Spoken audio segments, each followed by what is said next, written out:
tablet, the opportunity which mobile and a tablet application would give. So myself and my friend try to do some simple apps and try to release in the store. So how do the users respond to our apps? So right from my third year, I started researching it, and now I see downloads of 1 lakh per month. So when I calculate 1 rupee per app, so it would give me 1 lakh per month. For the worst case and the minimum case, I'm saying. We started doing some good quality professional apps, and we started distributing in the different stores. So the sparkling word for this thing is people never stop using mobiles or tablets. Right. So we started like that. So we still see a lot of opportunity there. So I want to say that I never invested any amount in this. You don't sweat and blood. Yes. Then writing the code or spending some time. Okay. So that's the only thing which I invested. So like what he missed an opportunity of cognizant. So I took an opportunity of TCS and right now working in TCS. I'm still studying these tablet markets and mobile markets. How do I become successful in this? So I see success at a point of time, and we are able to make a reasonable amount, which is which a 7-year experienced guy makes in TCS. Okay. So I see rapid growth business in this. So I guess only. So what you're saying is, even if you are in a corporate and you're doing your job in the best way possible, it is still possible to be an entrepreneur, right? Either in that company or outside, right? So I'm still studying, right? So you're still studying? Yeah, studying the mobile markets. I'm still seeing how what are the apps which I can do, which will take a lot of consumers, take a lot of users. I would like to say one guy in US who did an card game. So that is making one game which makes 16 lakhs per month. So think about 100 apps per month. Well, Instagram. Has anyone heard of Instagram? Yes. You know how many employees it had by the time Facebook bought it? Can you even guess? 10. It had 10 employees, including the founder. And you know how much Facebook bought it for? $1 billion. So you can imagine 10 people, right, sitting in a small garage and creating an app and getting bought out by Facebook for $1 billion. So, can you be an entrepreneur inside a corporate? Yes. How does that look? But once you have to part in front of the company. No. So let me explain that. What I'm saying is, when I say entrepreneur inside a company, right? I'm not saying you are inside a company and then doing your own business. That's cheating. So what I'm asking you is, can you be an entrepreneur and show your skills and help the corporate, help the company? Is it possible? Yes. Being an entrepreneur inside a company? How does that look? What does that look like? Basically, you can interact with your team very easily. You can, entrepreneur knows how to handle teams. Basically, they have one qualification where they can handle people. Okay. For example, they know the scratch from the scratch to the CEOs. So when it comes to a team, we have different kind of characters. So they will be in a position where they can handle people. Okay. And second thing, they won't think job as a duty. Whatever work, even if it's going to be less work, even if it will be a very basic work, they love to do that. Right. It's not that they're forced to do such things. There's a difference between loving your job and doing the things, and by compulsion, okay, my TL told I have to do this by today, so I have to work. Or else, okay, I love this job, I want to do something great. So there your creativity role plays a vital role. So in that way, entrepreneurs will be always unique from other. So they chart a different path. It doesn't Yes. matter where they are. It also depends upon the corporate culture. Okay. Yeah. Corporate culture plays a lot of role about making a difference in the corporate. It does. Do you see a difference? Has anyone worked for more than 5 years in this group? Okay, so do you see a difference in terms of how corporates are treating people with a little bit more individual perspective, a little bit more entrepreneurial bent of mind? Do you see how companies are treating them differently? Or is it still same old, your supervisor says work from 8 to 7, or answer this many calls if you're working in a call center? Companies give opportunities to the person who are experienced. Say, if you have 7 years experience, will be given a designation of a consultant or assistant consultant. So when your designation is a consultant, your job is to go talk with the clients, and the job is to propose a model to clients and get approval from them and to grow the business of a company. So this role comes to a person in a company when he is experienced, not the person Any other person? Do you see corporates changing in terms of how they're treating individuals with entrepreneurial bent of mind? The thing is, the example for what I said, once we got experience, what happens, like, there was a regular work which comes to us. We innovated, we created a tool to do that thing. For example, we spent 8% to that work. Using the tool, we just needed 2 FT, like 2%. So we showcased to the business clients that with the help of this tool, we can save this much money. For example, per day they are spending $26. Then for 6 people, take it $120, for example. So per day they are saving like this, but for months, let us take that work is coming for a year. How many savings I am giving? So in that way, we prepare a deck and show to them in return what we get is another business. Okay. Instead of going to some other IT company, it comes to our company. Like they say, yeah, these guys are capable of doing that. Yeah, they gave me or few more persons in my team the opportunity to create the tool. They gave the space. That's the forum where we played. And I saw a hand right here. You wanted to say something? About the corporate culture? Corporate culture, has it changed? It depends upon the corporate culture, the hierarchy level, how they play. It's flat or it's very hierarchical. True. The other thing is that I've seen a couple of companies where they make sure every employee spends 10% of their time doing something innovative which is not given by their manager or HR. The Google rule, basically. Google had that rule, right? 20%. Yeah, so they spend some percentage of time just to increase their innovative skill, do things which will be disruptive. Right. So it depends upon the corporate culture. That's what I say. You can make changes and you can still be an entrepreneur within the company and try to make a difference. And it all depends a lot about corporate culture. So does the training change? So for an entrepreneur who wants to build a business outside, and for an entrepreneur who wants to become an entrepreneur inside a corporate, is there a different training that is required? I'm just curious. Yes. I would say definitely yes. Because, I was working with the top MNC IT company. So while working there, I had an innovation, a kind of a good idea related to an insurance industry.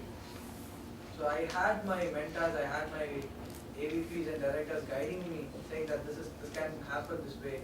And even I was given an opportunity to present the idea in front of Chandra, who is a VP. Okay. So when I was able to present that, and he was like, I'm really impressed, I'm ready to spend any amount of money for this.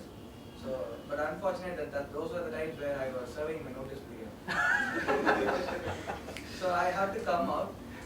But anyways, I took the idea, I came out, and then I wanted to replicate a similar thing for a different industry. Okay. So coming out, I was struggling like for 2.5 years. I had the idea with me, but I don't know where to reach, whom to reach. Okay. So I was stuck.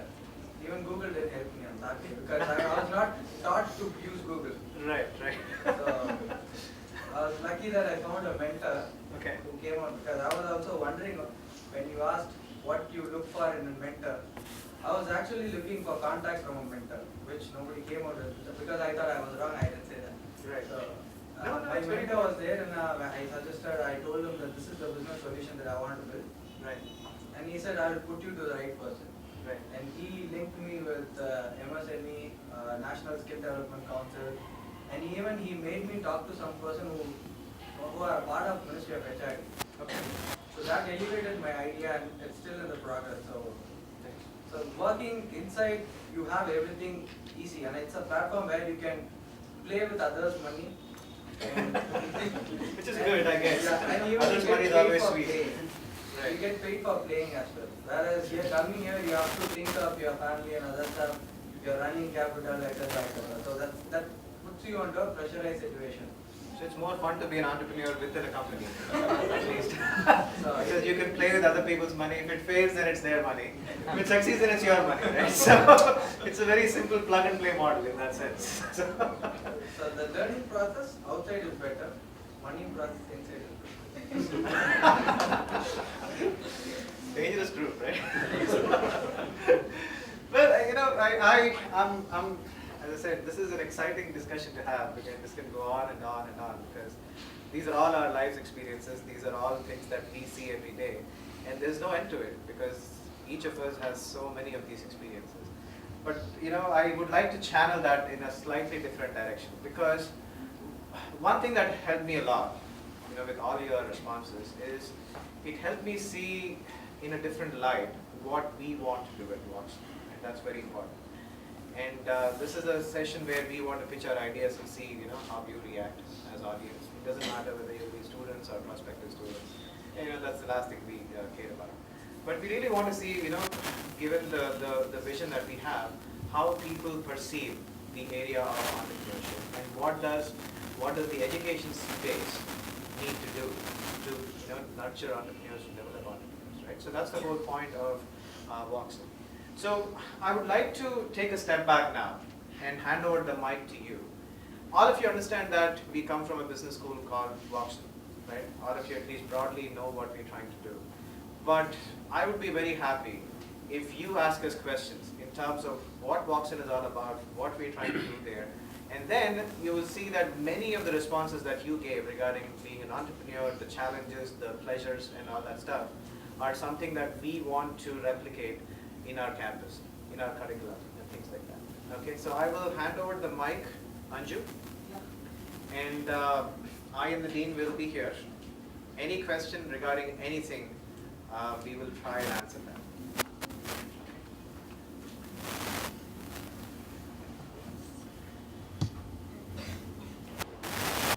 What does Woxsen mean?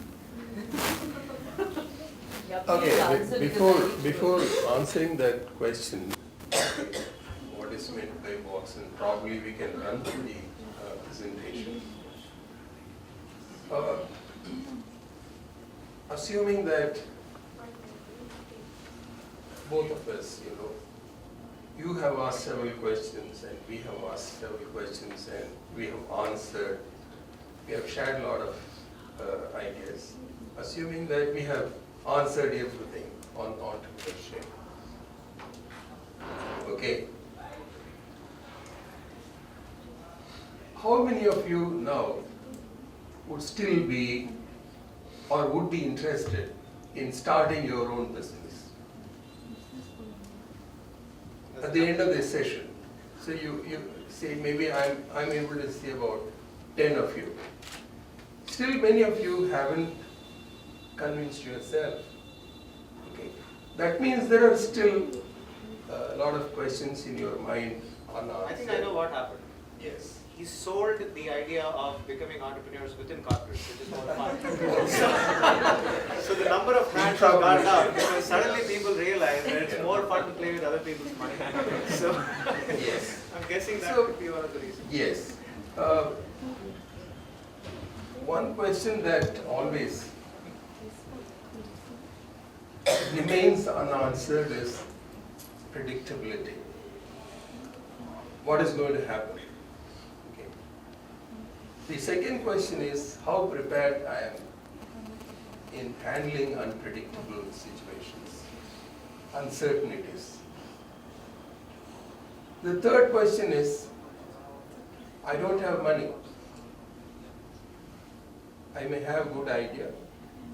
I don't have money. The fourth question is, possibly you should ask, most of us forget to ask, is how prepared am I in starting my own business and providing leadership to my own enterprise? We don't ask ourselves. Have an idea, probably have access to funding or whatever it is. We tend to believe that yes, I can own an enterprise. Can we be right in this question? I think these are the questions very relevant, very pertinent, and probably we should run through the presentation and let you know how we answer these critical questions. Does it make sense? Okay. So okay. let me, I don't want this to be a presentation about Woxsen all these. So what I'm going to do is, yes. Before your presentation, I just want to tell one fact. See, there is a person called Sudhir Jain, he is the chairman cum director of Tamil Nadu Government Energy Department. Okay. IS.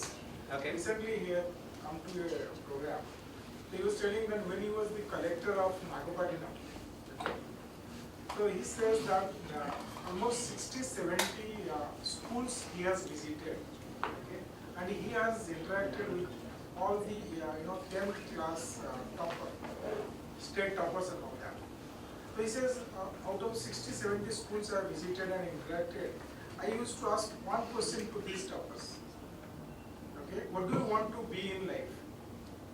Well, everybody says, every student says, I want to be, doctor, engineer, chartered accountant, everything.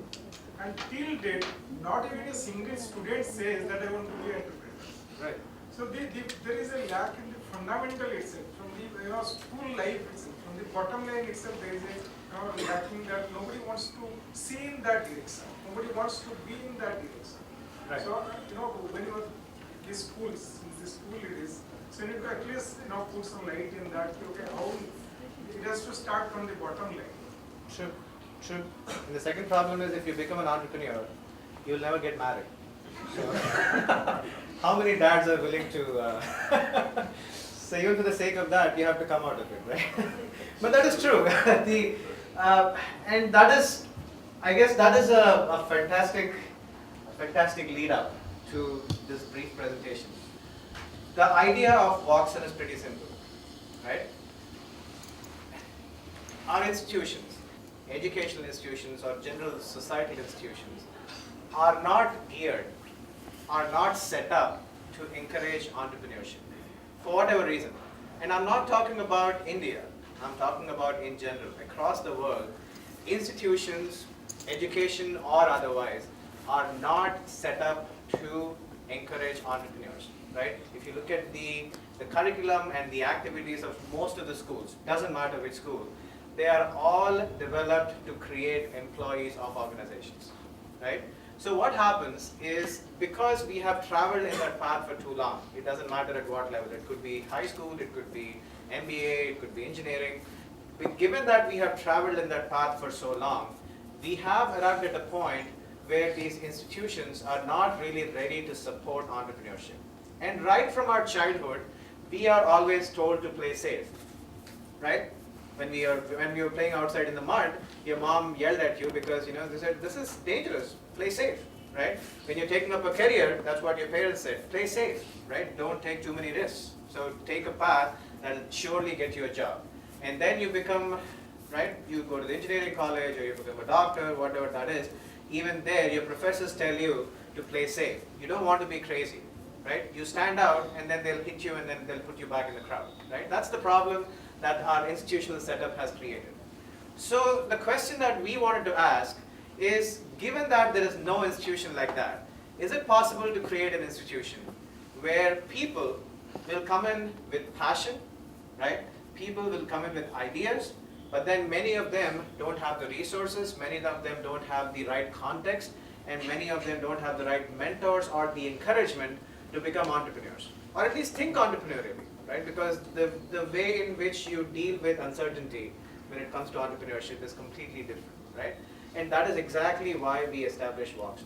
And if you look at our curriculum, if you look at the model of the school, it is about creating entrepreneurs, right? And the second thing that we want to achieve is, even if you end up not becoming a business owner by yourself, right? We want to create people with that entrepreneurial bent of mind who can still go into corporate and, as he said, burn other people's money, but still create a difference, right? Be in a corporate, create a difference, create new products and services, because even companies are looking for individuals like that, right? Today, given that there's so much competition, right? It's impossible to be a normal employee. You have to have that X factor, right? Because 10 years later, someone is going to ask, yes, you have done everything, you have slowly progressed through the hierarchy and blah, blah, blah, but then the question is, what is that X thing that you have done for the company? Have you created a new division? Have you created a new product? Have you discovered a new revenue opportunity for the company? If you haven't done all those things, why should I make you a VP? Why should I make you the CEO? Why should I make you whatever that you plan to achieve in that company? Right? That's the question that we wanted to answer, and that's basically what Woxsen is all about. As simple as that. Right? So I'll let the dean answer the question as to what Woxsen means, and I will not go there. What I'm going to do is briefly give you a flavor of what we want to do at Woxsen. Given that this is a business school, right? The program at Woxsen is titled as Postgraduate Program in Entrepreneur Development, right? Because we don't want to call it management. We want to call it entrepreneur development. And then, before we ended at this point, before we ended at this picture that you're seeing on the screen, our founders, the dean, and then later when I joined Woxsen, we debated a lot about what does it mean for an institution to nurture and develop entrepreneurs, right? And then we talked to so many people, and interestingly, and that's why I was so excited to talk to you before this presentation, every single thing that you said in the presentation is what people told us, right? Why don't people become entrepreneurs? Sometimes there's no support. Why don't people become entrepreneurs? Because we don't have ideas. We have the passion, some people even have the money, but they don't have the ideas, and they don't know what to do.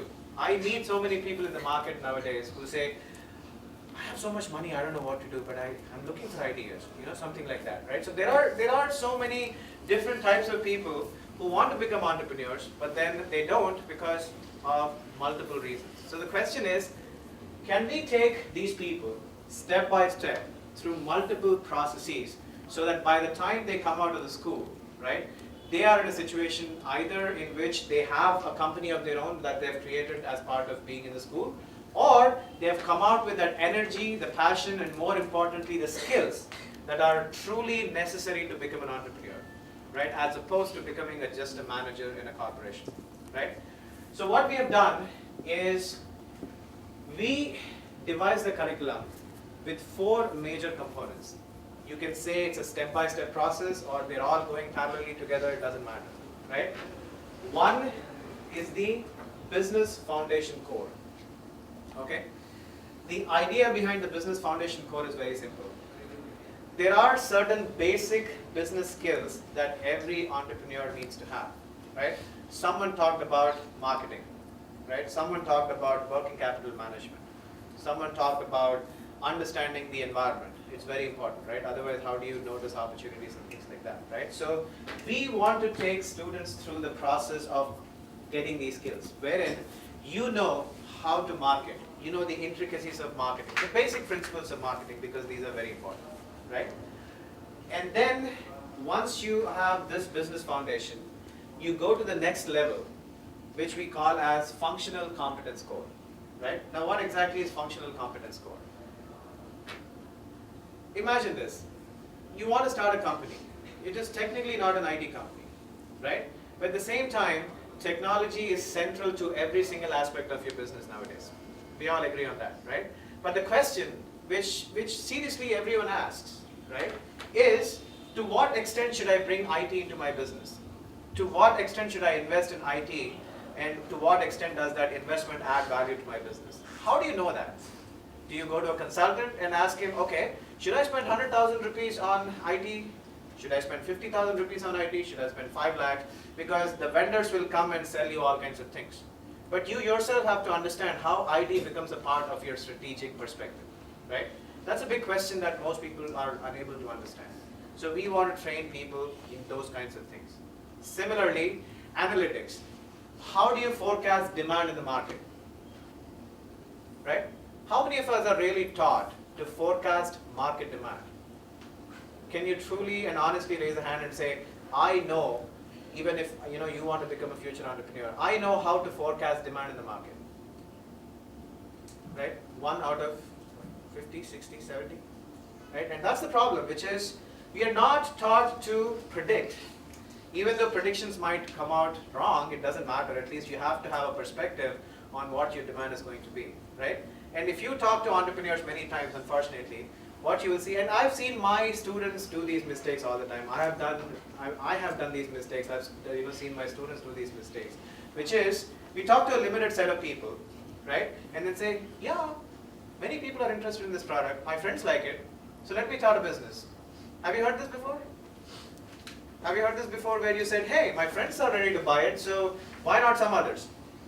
Right? And that's how most people start business, but unfortunately, that's not always the reality, right? So do you have the skills to forecast demand? Do you have the skills to accumulate data? That is, there's so much data in the market, and based on that, understand consumer behavior.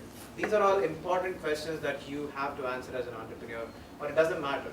Even in a corporate, you have to answer these things. So these are some of the courses that become part of the functional competence core, right? And then finally, these are the 4 terms that you go through. Then we come to our core value proposition, which we call as the enterprise management core, right? And this is where everything that you said fits in. Okay,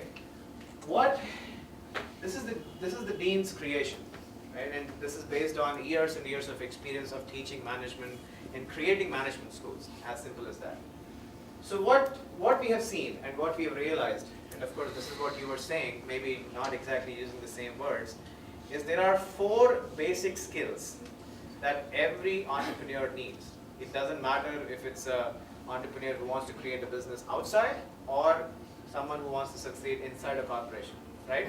And many of you working in corporates know that these are the basis on which you are evaluated all the time. In addition to your performance, you're actually evaluated on these 4 major aspects. One is leadership. The other one is your organization skills, right? Are you able to create an organization? Are you able to run an organization? Third one is communication.